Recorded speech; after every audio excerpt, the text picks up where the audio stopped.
everyone, welcome back to Tried, Tested, and True Instant Pot Cooking. Today I'm going to be sharing with you 5 more Instant Pot tips. My name is Lisa Childs, and every single week I share with you new Instant Pot tips and recipes. So thanks for coming, and be sure to subscribe if you want to see me next week.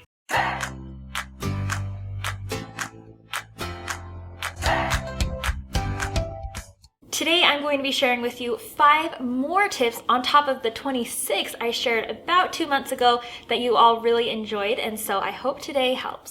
Tip number 1, use baking soda to help get rid of smells. If you watched my How to Clean Your Instant Pot video or my 26 tips video, you know that I suggest storing your Instant Pot lid upside down. So when you're not using your Instant Pot, what you want to do is store your lid upside down so then those smells don't get trapped in here and the rest of your food doesn't smell like the last thing you cooked. However, if you don't want to do that, or for some reason you can't, then here's another tip. Store your Instant Pot with a little bit of baking soda in the pot with the lid on. Either use like the little plastic rice cup that the Instant Pot came with, or a little other cup that you want. Anything like a paper cup would work too. And just use some baking soda and just sprinkle in maybe like a 1/4 cup or so. Just like that. And stick it in your Instant Pot. And then put the lid on, and then just store it like that. My first preference is obviously still to keep the lid off the Instant Pot and upside down, but if for whatever reason you can't or you don't want to, this will definitely help.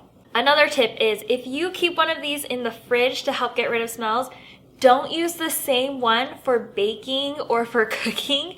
Make sure you have a separate baking soda in your pantry for baking or cooking. Don't use the one that's capturing all those nasty smells in your fridge. Tip number 2, use broth or bouillon to flavor your food in the Instant Pot. So to use the Instant Pot, every single time you have to use some sort of thin liquid. The liquid is what creates the steam, which locks it in, which creates the high temperature and the pressure to cook your food super fast. So you always have to use liquid. But instead of just using water, consider using broth. I actually love to use this better than bouillon. It's like a paste, it's concentrated, and I just put this in with a little bit of water to use as my cooking liquid. This is the best brand. It tastes way better. It's organic, and I like to use the reduced sodium kinds so I can control the salts. My store was out of better than bouillon when I needed it, so I got this kind. It's just like chicken based. This one's powdered, and this one is not nearly as good. And so I suggest getting this one. It tastes a lot better. It's like way more rich, flavorful, and it doesn't taste so like fake almost. I like getting this at Costco. It's the best place, best price to get it. It's about, I think about $5 at Costco for this big old thing. So try getting this, better than bouillon. Another extra tip on top of that is to use bouillon instead of salt.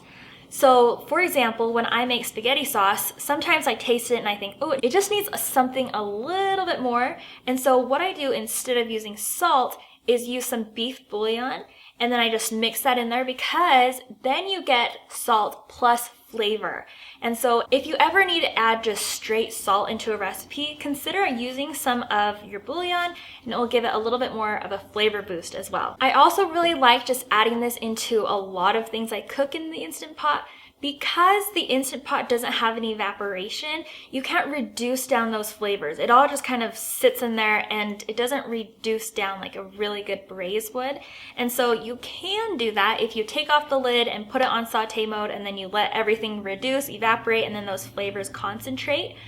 But if you don't have time, or if your recipe just doesn't allow for something like that, add just a little shot of flavor using this stuff, and it makes a huge difference. I use this in my super famous chicken noodle soup recipe, and that recipe's coming soon, but it makes a huge, huge difference. Tip number 3, save all of your chicken bones, your beef bones, vegetable trimmings in a bag in the freezer to make Instant Pot bone broth. Homemade bone broth has a lot of nutritional benefits, and it's so nice to make it all at home here in the Instant Pot. Every time I go to Costco and get a rotisserie chicken or I buy bone-in meat, I always save the bones in a gallon-sized Ziploc just like this. Additionally, if you have onion trimmings or like the insides of your celery, like this leafy stuff in here, the bottoms, pretty much anything that you'd throw away when you're preparing vegetables and meat, just stick it in a bag and then you boil it and you let that Instant Pot do its magic to make broth, and it is so, so good.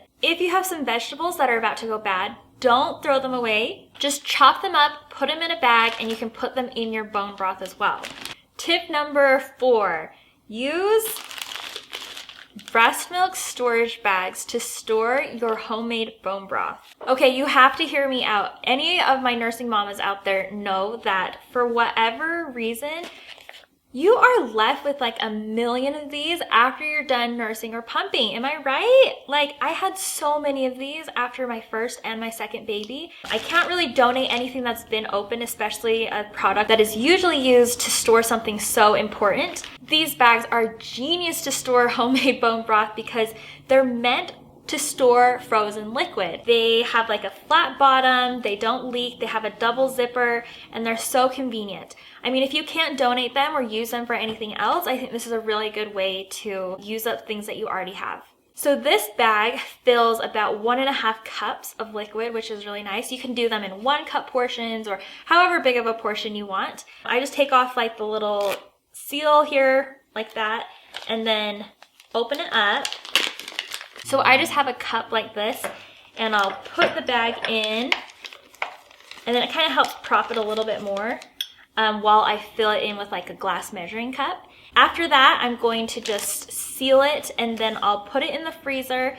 They are so, so convenient for storing homemade bone broth. All right, now we're to the last tip, tip number 5, which is to use the saute button on the Instant Pot to do just about anything.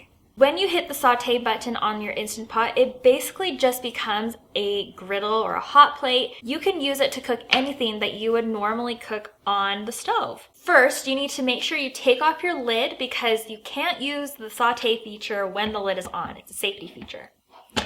So after we take our lid off, you just have to press the saute button and then you can press the adjust button.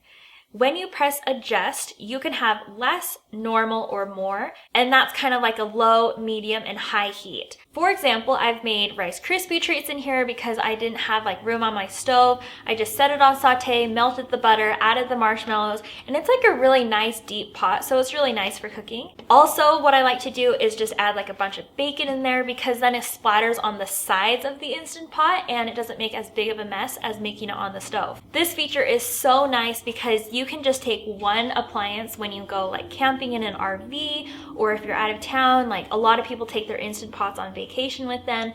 You can do so many things that don't require pressure cooking.